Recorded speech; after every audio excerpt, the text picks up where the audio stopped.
Vanaka, and good morning, Fiji. Welcome to the Brunch on MaiTV. I'm Jacquee Speight. And I'm Stanley Simpson. Thank you for joining us this morning. We hope you're having a great day, wherever it is you're joining us from. Yep, and with so much happening recently, we'll jump straight into the news with a look at the headlines this morning.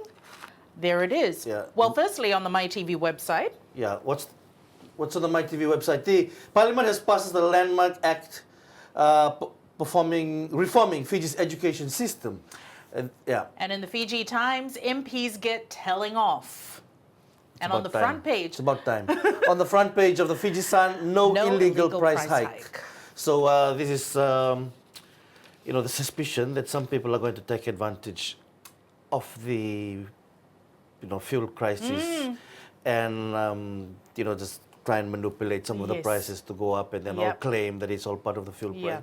I mean, seeing a lot of posts on Facebook from people in the outer islands talking about some really sudden, huge increase. That's right. In the prices there. So, government, we hope the Commerce Commission is monitoring this well. And with the, I'm really interested in that MPs get a telling off story. Did you watch it? Can you just read the first line? Because one of the paragraphs, some of the things that really put out to me. You said there's late attendance to... Members of Parliament copped a rare Republic rebuke yesterday, and it says here, for chronic absenteeism. Lateness and failing the people who elected them. Lateness. And then there was one more. Leaving during... leaving sittings early and failing to return after breaks. Because, when I read that, I thought, man, this is like when I was going to some of those workshops in those fancy hotels. You do. And then we just, it was, now and then, you relax and take the breaks, have an extended morning tea, extended coffee. Yes. And, the public's watching, but thankfully the speaker is also watching. He's a very experienced person. Yes. Nothing goes past him. No, nothing goes past him. And I think it was a perfect reminder, especially on the first day back in Parliament. It's a reminder for everyone that it's not just a building. The people who we elected every election to represent our voices must be present. Yeah, and as I also remind journalists here at MaiTV and with the FMA, it's the people's house. Yes, it is. And these are elected representatives of the people. Is. That's why they call them honorable for a reason. That is right. Because they've been put there by the people. Yep, and he says it right here when he says, lateness and most importantly, failing the people who elected them by not showing up. We're joined by MaiTV's Lavenia Lativerata, who's also in Parliament. La, you're standing outside Parliament, I believe. That's right. Were you guys there when the telling off happened? Yes, we were. I think this is stemming from previous sittings where there were discussions around, where they had important discussions on the legislations, on bills that had to be passed, on committee report meetings, and they didn't have the numbers in Parliament or the full House to allow discussion. That's not a good sign. No. And it's time they pick up their game because yesterday the Fiji Elections Office announced... Campaign period for elections. General election period officially started. What did you get about that announcement, Lavenia and why it mattered? I mean, there was even before it was announced, there was already some controversy because the former supervisor of elections, Mohammed Sanim, has actually put out a post in the morning saying, where is the announcement of the official campaign period starting? Now, it could have been that just the election office was a bit late in making the announcement. I think they put the announcement out around 10 or 11 yesterday. But it kind of heralds a very interesting, combative election period ahead. Yes, it does. It does. It does. So we all know that when the electoral campaign starts, it also triggers all the laws governing how campaigns should be run, and things like the political ads, the banners, the prohibition around vote buying, misuse of state resources. So we've had incidents in previous elections where we had some senior officials, executives who would use their vehicles to attend political meetings and these are prohibited under the campaign laws, electoral laws, things around, and this will all also lead up to 48 hours before, where you'd have blanket coverage, blanket. There's no where campaigning is not allowed, basically. And we have, as of today, we have 8 political parties registered, and 2 are proposed. Being, we all know, the Next Gen Alliance Party. There's also the proposed One Nation Party, and the proposed So, One Nation Party. sorry, La, did you say 9 Then registered parties already? eight, eight, eight, Eight. Eight eight political registered parties. parties. And 2 are proposed. 2 are proposed, So 10, eh? and one of which was the, and one of which, yeah, that's the likelihood of we are. There's a possibility of having at least 10 political parties campaigning or contesting the elections. And we all know the election window is between 7th August 2026 and the latest by 6th Feb 2027. La, what has been the reaction from the some of the people in Parliament yesterday as it was announced? How they feeling about it? Well, for at least we managed to, we had Lai, who spoke with the Prime Minister, Lavenia Ravuwai, who is also leader of the People's Alliance Party, as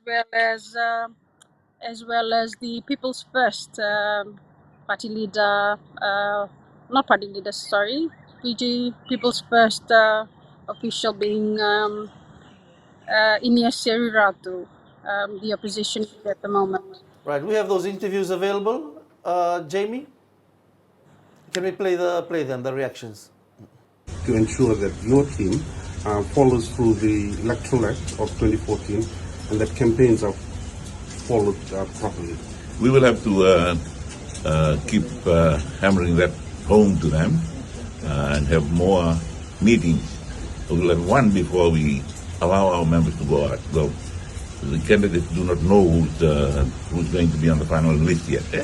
When we get towards that, we will be constantly reminding them of their responsibilities as candidates, aspiring candidates as candidates after the selection for the next elections. Campaign has begun today. Yeah. What are the plans for the People's Alliance Party? Well, we'll now have to put that out to the people. We've been caught napping perhaps, but we are aware that now is the right time to be calling. It's according to that appropriate section in the electoral act. It has to be called around this time, 30 days before the end of 3 years and 6 months from the last election, and not less than 48 hours before polling. So it is time. So we just have to put out an internal circular to those that have applied, and we'll have to speed up our shortlisting and finalization of the final list. Also, sir, it brings about 8 months Yeah. of campaigning period. Yeah. In that 8 months, how will the party manage money, energy, and resources over that time? The party will have to up its gear on that. We don't have a specific treasurer at the moment, but our deputy party leaders have been working hard at that, and I'm sure we will get enough support from our sitting members and those that are aspiring candidates. Also, that you are taking. Yeah, interesting. Things that stood out for me was not the word caught napping. Yeah. I don't think no one's going to be caught napping No. this time on No. this.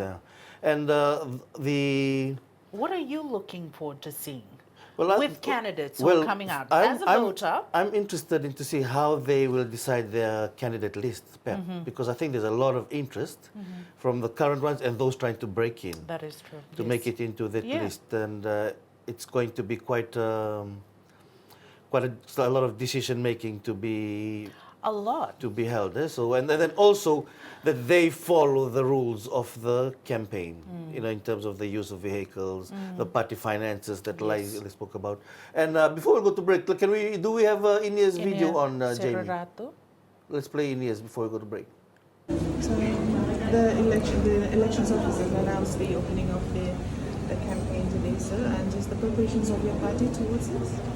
Well, we have to prepare accordingly. There has been some work undertaken previously, but I think we need to pick up the tempo now that the elections office through the electoral commission has given out notice about the official campaign period. Your party is ready, sir? Ready, always ready. Yes. Thank you. Picking up the tempo. And that means we will also have to pick up the tempo here, Jacquee. Yes, we do. Not just us, but everyone in Everyone. media. Yeah. It really is that The time of the- you know? Yeah. We look forward to every 4 years. Well, we have to go to a short break and right now, but we'll continue this discussion when we come back. Stay with us.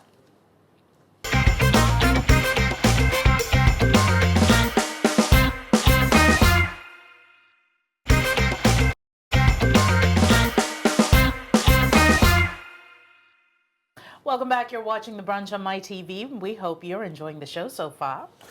Yeah, so before we went to break, we were discussing, the election period, general election period, election campaign period, Yes. formally, officially being starting, and there's been a lot of activity. Parliament is on. There was all the the members of Parliament got told off Yep. by the Speaker. I think it was a long time coming. Oh, yes. Because you could see some of them seem to have been slacking down. Lai was in, MaiTV's Ilaitia Ravuwai was in Parliament from yesterday. Lai joins us now. Lai, what's some of the big issues? I think, Jacquee, you pointed out about the education bill. Education bill was passed as well yesterday, Lai. I believe it's huge reform for the government. Yeah, thank you, Jacquee. Stan. Yesterday, Parliament passed the Education Bill 2025. This marks a significant step in modernizing the country's education system.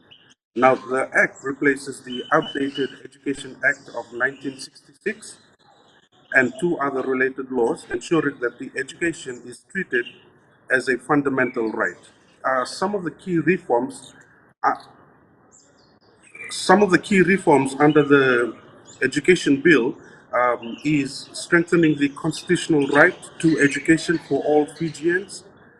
Also, we see in the act that was passed yesterday the establishment of an education advisory council to strengthen stakeholder engagement and policy advice. Also, yesterday we noticed in the bill the creation of a new National Curriculum and Assessment Authority to guide curriculum standards and assessments on educational research. Also, we see the strengthening of the Fiji Teachers Registration Authority to enhance teacher professionalism, ethical standards, and continuous professional development. Also, the Act expanded provisions for special and inclusive education to support learners with diverse needs.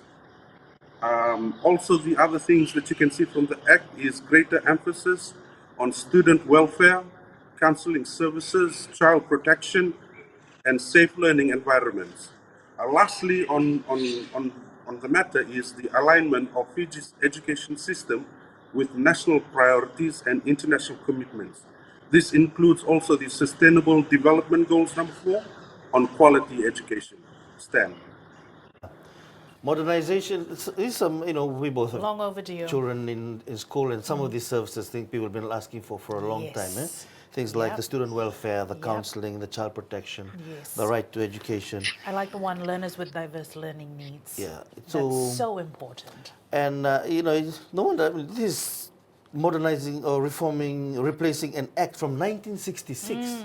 So 26, my maths is not so good, but what's it? It's almost 60 years. What is it? 26, 66. I think we both failed maths. I'm going to admit, I did not take maths. I stopped taking maths from Form 5, so That's- don't ask me any Education maths reform questions. is needed for both of us. But the thing that stood out for me, Lai, was what Honorable opposition member Pramila Kumar, she put a post saying that means that school can now impose levies. Did you get that point from the bill? Yeah, she talked about it. They also set the Committee of Working Parliament, set in a committee form, which was chaired by the Speaker himself. Most of the inclusions that were made by Pramila Kumar, the opposition member, were defeated in a vote yesterday during the working committee in Parliament. Stanley. Yeah. Okay. So I think having a bit of comms issue with Lai, but that levy, I think that there's a bit of debate about that because Right. people want free education, Yeah. but people also feel that parents need to invest a bit more in some of that education, in their children's education, because I think some parents have simply become too reliant on handouts. Very much. And not putting the time and effort Yeah. in helping the children's There are development growth. And then there are some parents who genuinely need that assistance with Yes, getting their agreed. children through school. And then there are some who I just feel are taking advantage just of taking the advantage. system. They don't turn up to Yeah. the PTIs. They Yeah. they don't contribute because school. I mean, it's just not it's not just inside the classroom. Yeah. There's a lot of activities taking place. We can do a bit more than what Yes. the government is giving. That is so true, That being extra present. learning investment Yes. is needed.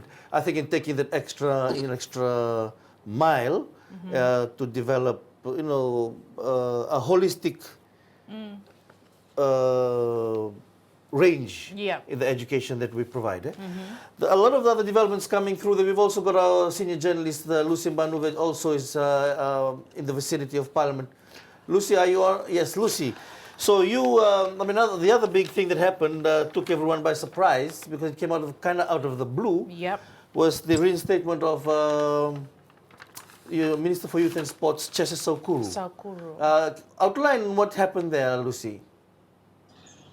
Okay, last Friday, Stan, the case was called in the High Court, and because the police, the evidence that they had sent to New Zealand, it wasn't ready, and so therefore DPP couldn't present it, and DPP themselves have withdrawn the case because of this lack of evidence. They withdrew the case, but that they also explained, and Justice Daniel Ganda also explained, that doesn't mean that they have been acquitted. They've just been sent home, and if the investigations continue and they are found, more evidence is found against the two men, then they will be brought back into court. But because there was lack of evidence last week, the DPP's office filed for a discharge. I don't think you heard my question, Lucy. I had asked about the Saukuru case, but let's touch on to the police, to the Constable PC Radangi's file. Now, Yeah. I also understand that the police took responsibility for not providing that evidence. Some of the submissions are required from the expert. Yeah. Do we know what they didn't provide? What evidence they didn't provide? Stan, this was the return of the evidence that they had sent overseas. It hadn't arrived back by the time the case was called, and there were some other delays. They just couldn't put together a case to bring to court, and which is why the DPP made the submission that they did on Friday. Dropped the ball on that. They did. It's really surprising to me because it's one of their own who's being, they're trying to find justice for here, and for them not to take that, as seriously. Leading to treat it with a little more to care. make the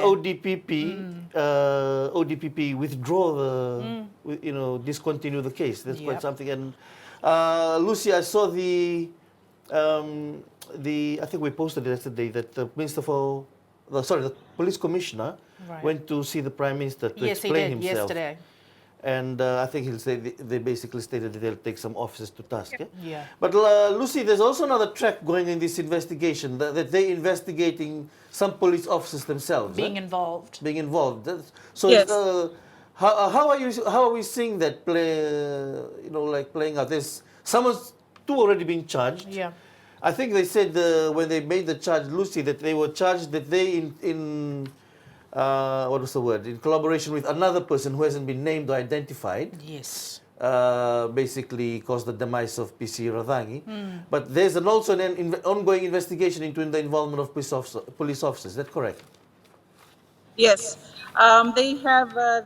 After the conclusion of the case on Friday, they also shared that they are they're continuing their own investigations into those claims that have been made by the person that spoke about the involvement of officers. And just yesterday, the Fiji police put out a statement saying that they have met with the ODPP's office, acting ODPP Nancy Tukesuva, and they explained why they had to call off the case on Friday, and then they've also instituted an ongoing investigation into the alleged involvement of police officers. Yeah. So interesting. So it's interesting, Jacquee, that they discontinued it, but they, like as Lucy has mentioned, they're saying it's not acquittal. No, it isn't. It's just that they will have to revise and get the evidence in order before they file the charges. And I find it really surprising that the charge was laid, it's such a serious case, even from the ODPP, without, all that evidence put together. Yeah. So we wonder if it's premature, or there's some other things More at play. to it. More to it that meets the eye. We have a poll question this week, Jacquee.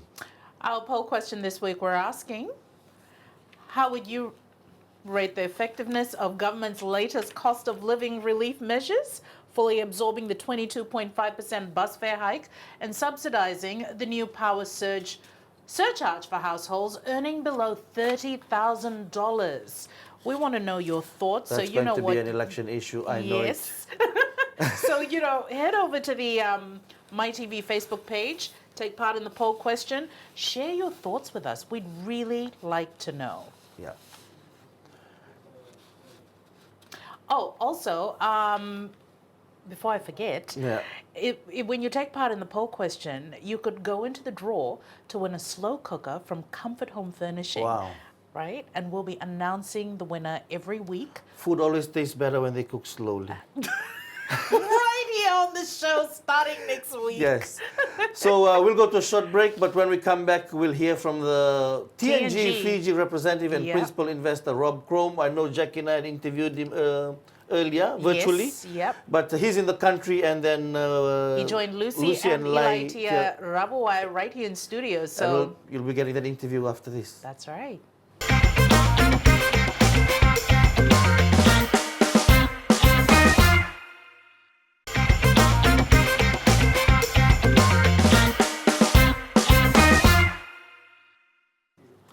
Welcome back. You're watching The Brunch on MaiTV. Yesterday, MaiTV journalist Lusi Banuve and Ilaitia Ravuwai spoke with TNG Fiji representative and principal investor Rob Cromb on the proposed waste-to-energy project in Vuda, Seweni. Now, Cromb delved into the aspirations of TNG and its $1.4 billion project, and what should happen if it does receive the green light, and what happens if it does not. Bulavinaka Rob, and thank you for coming into the MaiTV studios for this conversation and interview today. But before we get on with it, before we start, would you like to just talk a little bit about yourself, introduce yourself, and who is Rob Cromb? Mysterious Rob Cromb. I'm known as Rob Cromb. My name is Ngativi Robert Charles Simon Cromb. I'm, unbeknownst to a lot of people, I'm from Bua.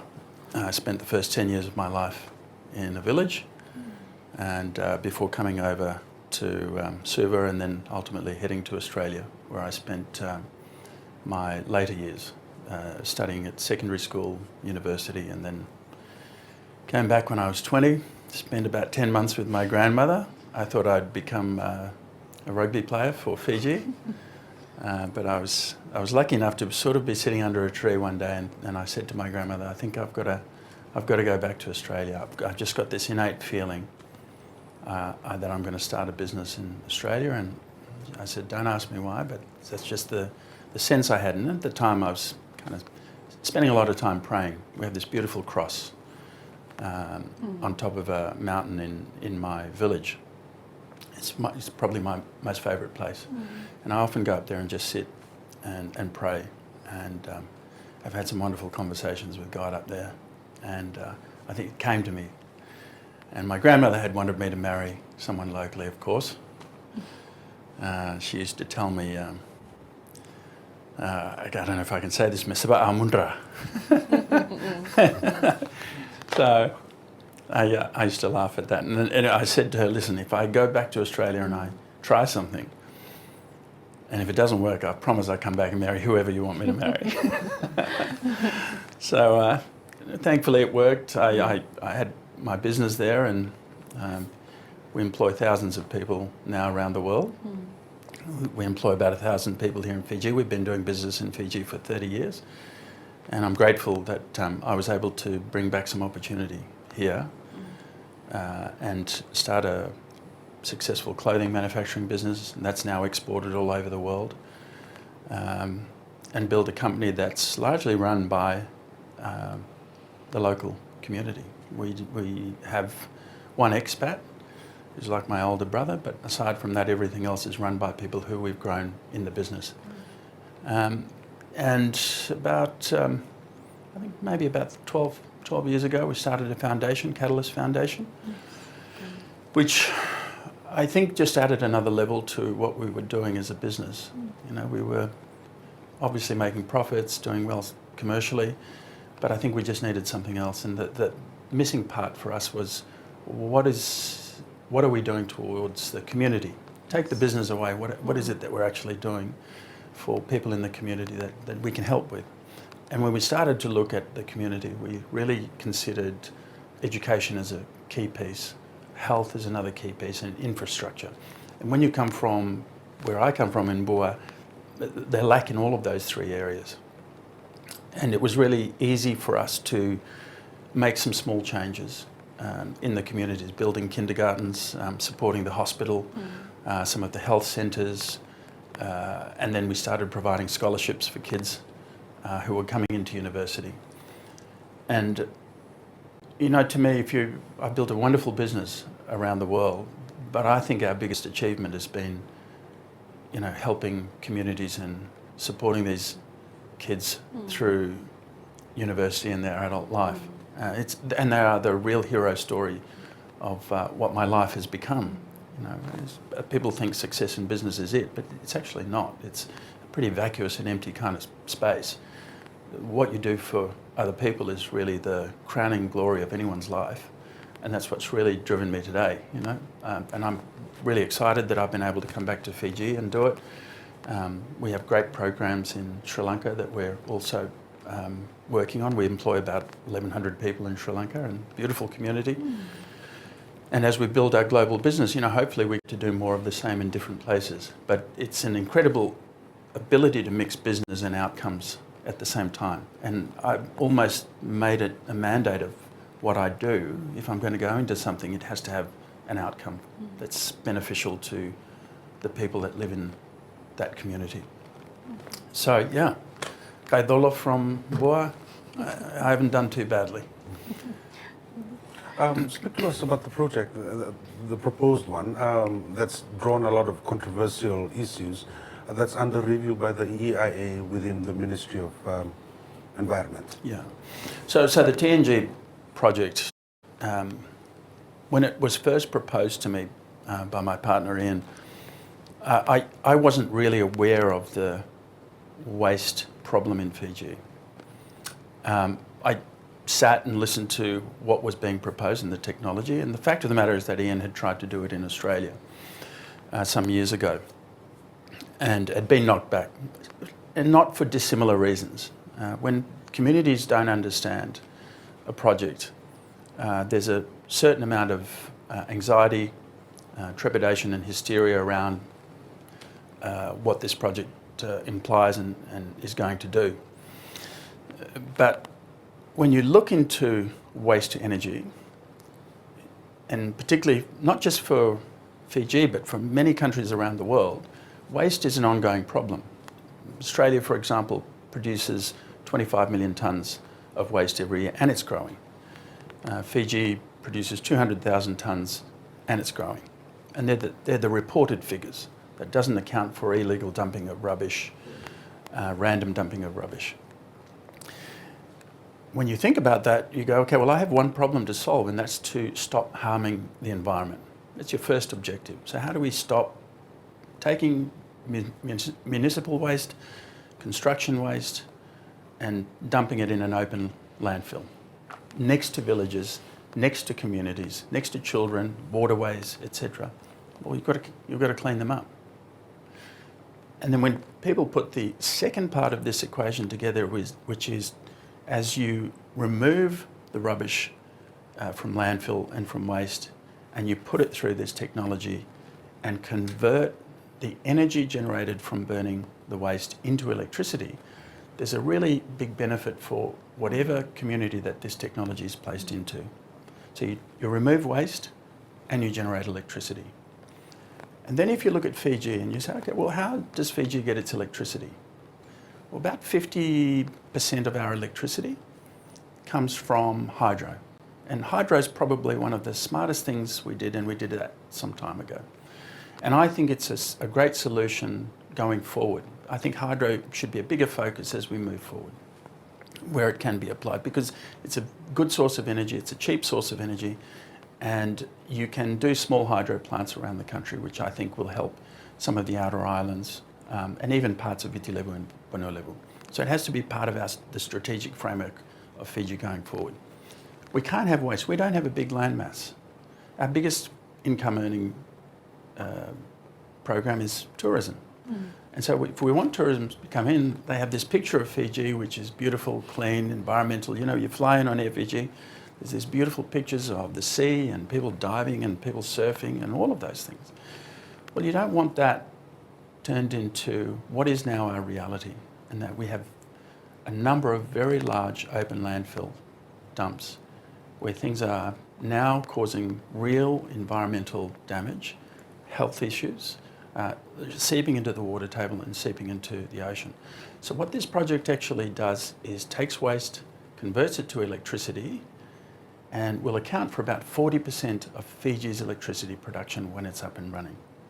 And then the second aspect of that is landfill produces a lot of methane emissions, about 20 times more than what this incinerator will produce.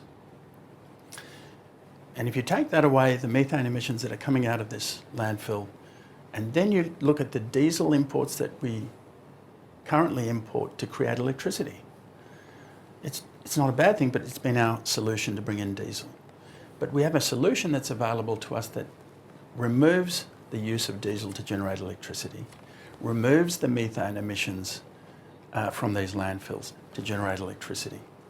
And so realistically, it is not just a solution for Fiji, it's a great solution for Fiji.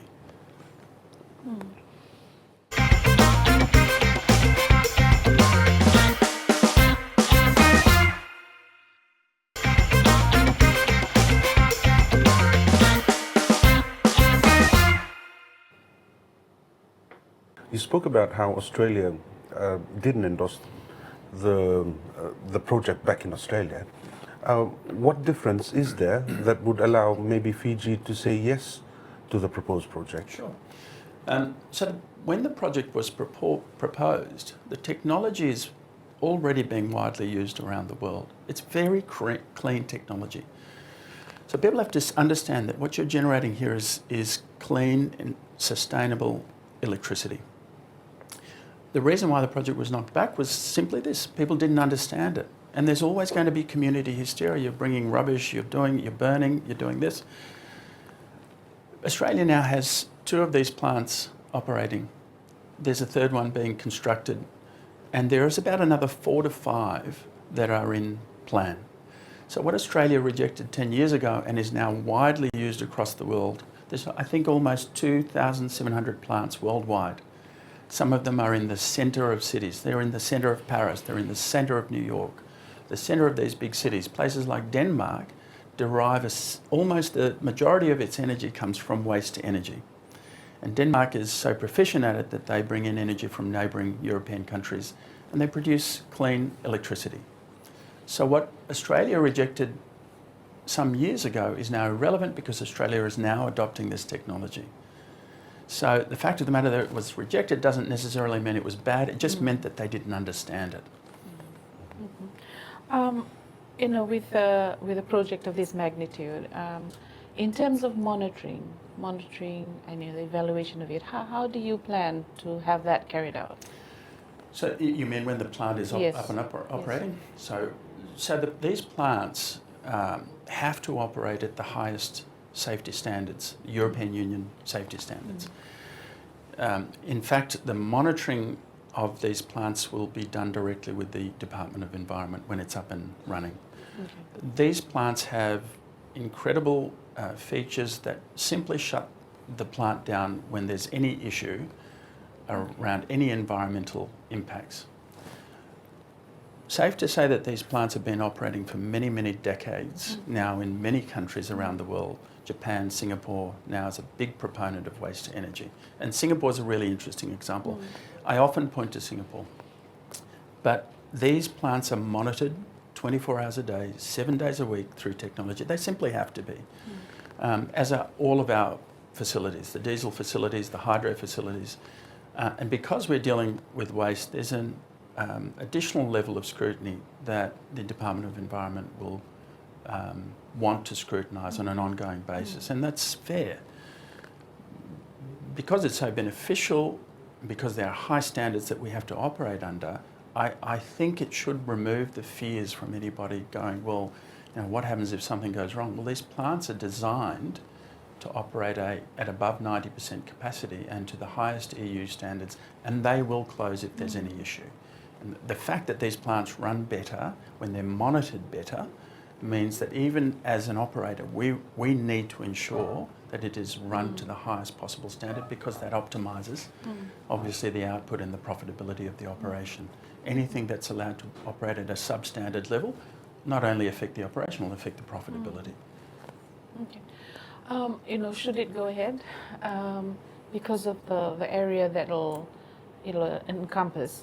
Yeah. You're looking to, you know, relocate some families.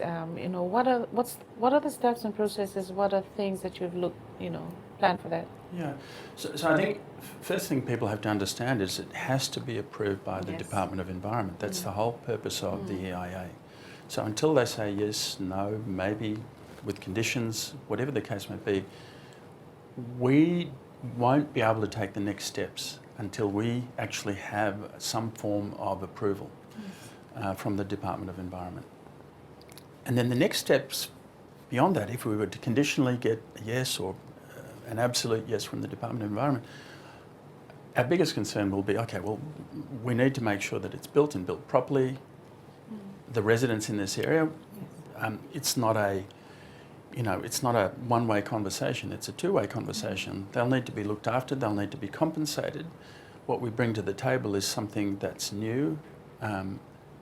Everyone that's affected by this project will have to have those concerns remedied.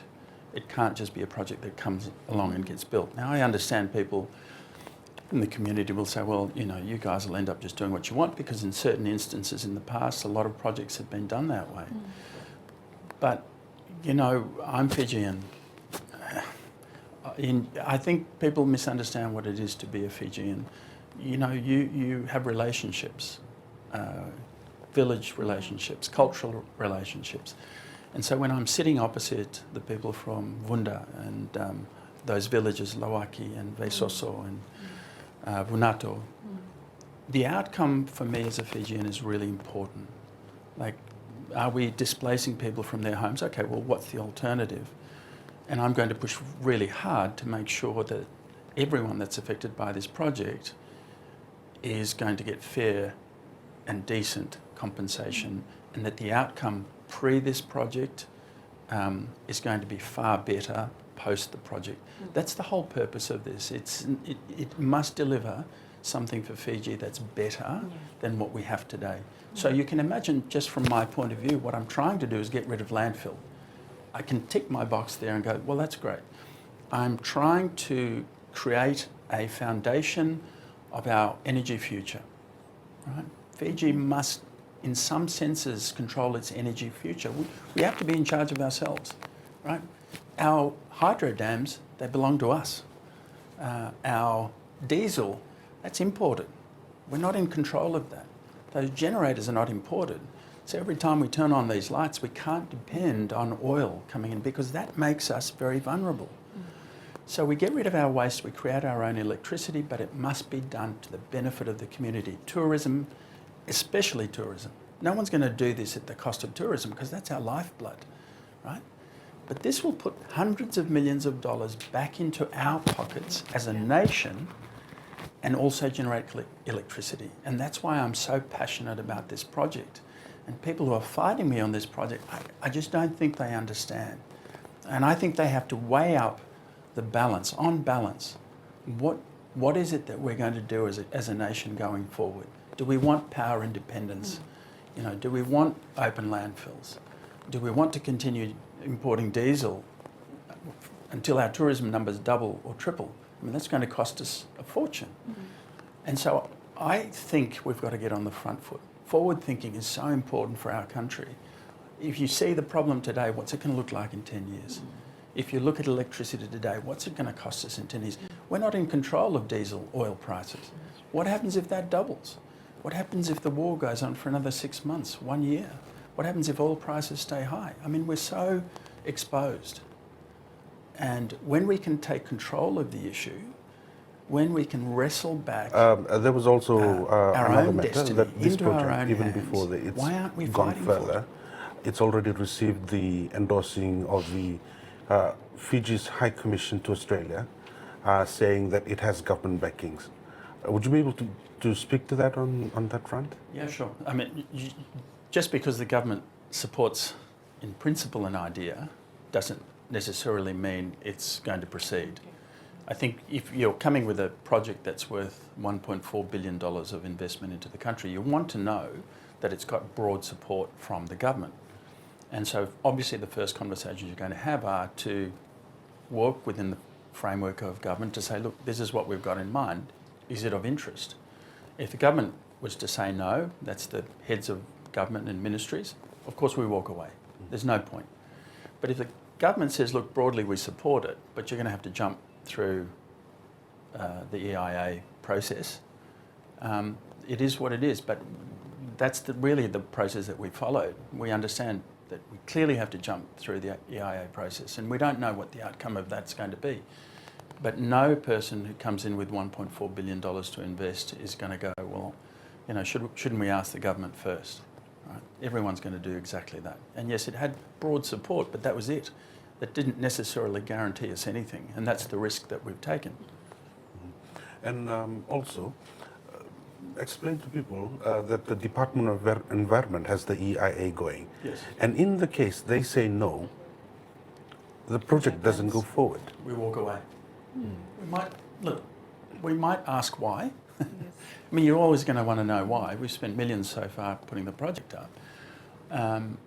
But we'll obviously ask the question why.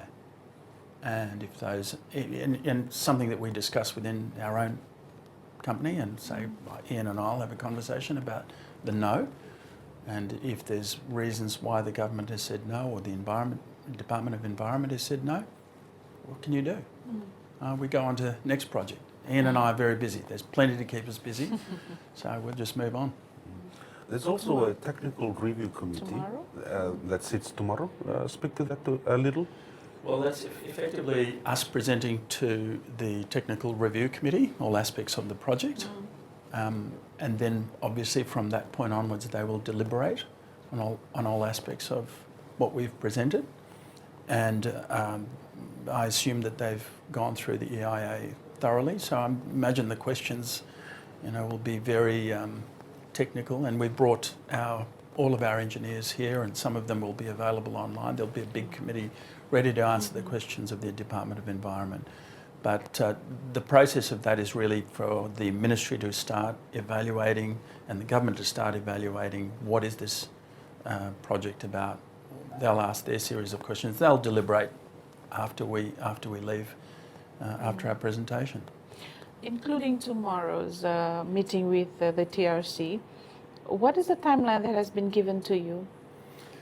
Well, I would think that the formal timeline that we've been given is probably a 7-day period to respond to what our proposal is. And that response is a yes, a no, a yes, but with conditions. That's effectively what's going to happen. So we wait for 7 days to hear what they've got to say. Mr. Combs, you also went through the consultation projects, consultations process rather, yes. And there were sort of, there were negative objections rather. There were objections. Are those some valid concerns that were raised during the consultations? I think every objection has got to be taken seriously, and I do wish that we had a bit more time to talk with some of the community members. I think some of those objections were really unfounded and inflammatory, and there was some people didn't even have questions; they just wanted to make statements. They weren't easy. I think they're quite exhausting, those community consultations. But I still think that some people that raised concerns, they will have to be addressed, right? Because some of those concerns are valid. And so I imagine the Technical Review Committee will raise the concerns that they perceive as being, yes, those are valid community concerns, and what are you going to do about them? So yes, I found them useful, and I think you have to take people on this journey with you. So if you're going to get this project through, you have to answer all of those objections effectively. We also, Lusi rather, spoke to the Minister for Lands on the conversion of your tourism lease right now, yeah, to what you need is an industrial lease. And Lusi, what did the Minister highlight to you? The Minister said that there were processes in place. There were three different ministries that were looking, into the various issues that have come up. Would you care to comment on that? I can't broadly talk about what the government process is in that instance. I can only talk about the fact that we have a piece of land that we think is ideal for this project, and it happens to fall on a tourism area. I think the two can live together side by side. We've happened to have spoken to some of the people that are proposing some tourist projects there, and they're reasonably happy with what we're doing. In fact, I think they'd be quite happy if we put an 80 megawatt power station there, because it's going to help the development of that area as far as tourism is concerned. It's a clean tourism area. So yes, what the government decides to do, again, I think people have got to understand there's a lot of things for us to jump over before we actually get this project approved. Do you have any last messages or points that you want to highlight from your end, Mr. Cromb? Look, I've probably spoken enough about about what I think the project is about. I think my experience in Fiji, I'd have to say, through this process, whilst it's been very stressful and I haven't slept a lot every time I get here, I've got to commend the departments that we've dealt with in government. I think they've been really good, and I'll say that even if they say no. It's commendable. I think it's really heartwarming to see the machine, the bureaucracy that sits behind government doing their job and doing it really effectively. Because if this project proceeds, we're going to have to be walking hand in hand with the Department of Environment, with all the government departments. And I have to say, it's heartening, and it gives me confidence that we can build this country on a great foundation, because we've got some great people here. And I really think we should just, hone in on some of the talent that we've got in this country and build, Fiji to what it can be. Thank you so much for your time, Mr. Cromb. Thank you. Ilaitia Ravuwai and Lusi Banuve talking to Rob Cromb. He's really fighting hard for his Yes, project. he is. It's Very not easy passionate because about I mean it. there's very strong opposition Yeah. from the Protect the Heritage Vuda That Foundation. is right. This is a conversation. I know there's a lot of strong feelings about this project. We're trying to make sure we get as much information out. That is right. The final decision, you know, there's plenty things in play one can Yes. see, and plenty questions, plenty issues being raised, whether the government has already supported it or provided its support for it or endorsing it. But good conversation that needs to be held before a final decision is made, whether it goes or whether it doesn't go. Yeah, We're right in the middle of it at the exactly. moment. That's it from us. I hope you've enjoyed the show this morning, and join us again this Friday. Thank Bunaka. Thank you again for joining us. Don't forget to get onto the MaiTV Facebook page, take part in the poll question for this week, and you could win a fantastic prize from Comfort Home Furnishings. And that'll be announced on the next show. Yes. I'm And Stanley so- Simpson. You are? I wanted to be part of the participants to try and win that slow No, cooker. you can't. That's a conflict of interest and just Well, that's a sad way to end the show, but we'll see you again on Friday. Mother Manda. Vinaka.